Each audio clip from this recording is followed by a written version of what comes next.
Assalamualaikum. Okey, kali ini saya kongsikan cara format telefon Y20 yang lupa password ataupun yang lupa pola ataupun corak. Okey, untuk pertama-tama kita matikan handphonenya dengan menekan on off.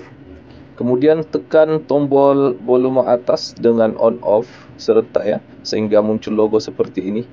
Kemudian pilih recovery mode.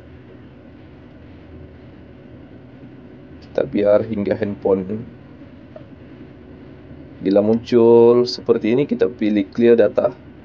Kemudian pilih clear all data. Dan di sini pilih OK. Sekarang handphone tengah proses memadam segala data-data di dalam ya. Kita pilih return dan kemudian tekan OK. Di sini dia bagi pilihan untuk restart. Kita pilih OK ya. Tunggu sehingga telefon ini restart kembali.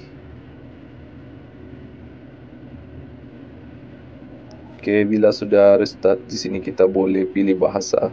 Sesuaikan dengan bahasa yang biasa digunakan, sama ada Melayu ataupun English. Di sini saya pilih English ya.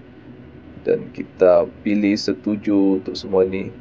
Untuk Wi-Fi tidak perlu connect, kita langsung dan klik next.